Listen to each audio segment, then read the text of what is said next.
warahmatullahi wabarakatuh. Kita akan membahas koordinat kartesius. Nah, di sini koordinat kartesius sangat berhubungan erat dengan aljabar dan geometri. Nah, di sini apa sih yang dimaksud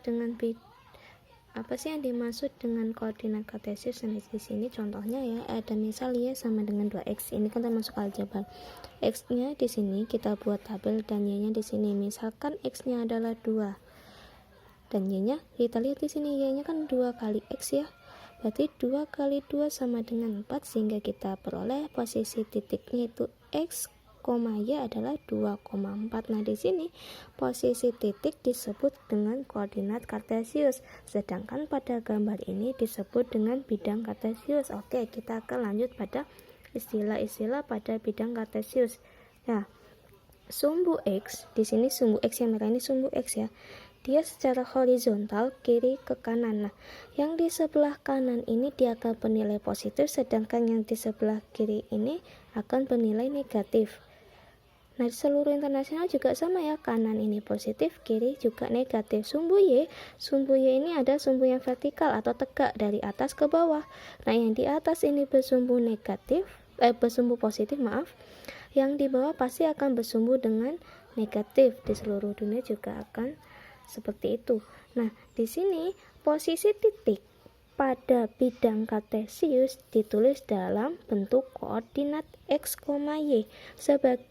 X sebagai absis, y sebagai ordinat. Nah, oke, kita akan menggambarkan sebuah titik ya di sini. Misalkan kita tulis titik A di sini, titik A-nya. Di sini titik A. Terus kita tulis lagi titik B-nya di sini.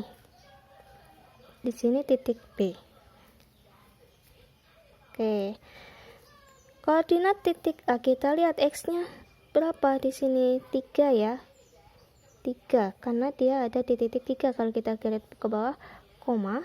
Di sini y-nya berapa? 5. Maka ini kita tulis koordinat titik A berapa? Kita buka kurung 3,5, harus dibuat tutup kurung juga. Terus absis titik A, absis itu siapa? Si x, x-nya siapa? 3 ya, kita tulis 3. Ordinat adalah y, ordinat titik A berarti 5. Seperti itu. Oke, kita lanjut lagi koordinat titik B. Nah, koordinat titik B, x-nya siapa? X-nya yang ini ya, yang horizontal. Siapakah dia? Negatif 4. Kita tulis buka kurung negatif 4, y-nya berapa di sini? Negatif 3. Oke, di sini kita tulis negatif 4, negatif 3. Absisnya, karena absis itu adalah x, maka kita tulis negatif 4. Ordinatnya titik B itu adalah titik y. Titik y siapa? Negatif 3. Oke, kita lanjut lagi di sini. Bidang kartesius terbagi menjadi 4 wilayah yang disebut dengan kuadran.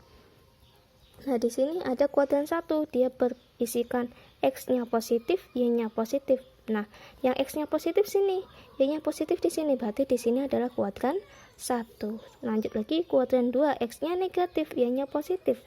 X-nya negatif, y-nya positif ada di atas ya, berarti di sini dia kuadran 2. Lagi lanjut kuadran 3, x-nya negatif, y-nya negatif. X-nya negatif, y-nya negatif, berarti di sini adalah kuadran 3. Nah, terus ada lagi kuadran 4. Di sini x-nya positif, y-nya negatif, berarti di sini kuadran 4. Bidang kuadran ini akan kita bahas pada bab-bab selanjutnya atau pelajaran-pelajaran selanjutnya. Oke, lanjut ya. Kita akan membahas jarak titik terhadap sumbu x dan y. Di sini jarak titik terhadap sumbu x, ya sudah, kita ambil saja nilainya y-nya. Jadi kalau ditanya sumbu x, kita langsung ambil nilai y-nya, tapi kita buat positif. Di sini juga jarak titik terhadap sumbu y, berarti kita ambil nilai x-nya, tapi dibuat dengan positif. Contohnya di sini ya, kita pakai titik yang itu tadi. Jarak titik A terhadap sumbu y. Kalau sumbu y yang diambil siapanya? Kalau sumbu y berarti yang diambil adalah x-nya. X-nya berapa? Ya 3. Kita tulis di sini 3. Oke, lanjut lagi. jarak titik B terhadap sumbu X. Nah, sumbu X titik B ya, titik B. Kalau sumbu X berarti dia apa? Yang diambil adalah sumbu Y-nya. Sumbu Y di sini. Y-nya berapa tadi di sini? Negatif 3 ya kan? Negatif 3 karena ini dibuat positif, jadi 3 saja. Seperti itu. Sebenarnya jarak itu yang kita ambil misal ya di sini titik A terhadap sumbu Y tadi. Sumbu Y berarti yang diambil adalah apanya? X-nya.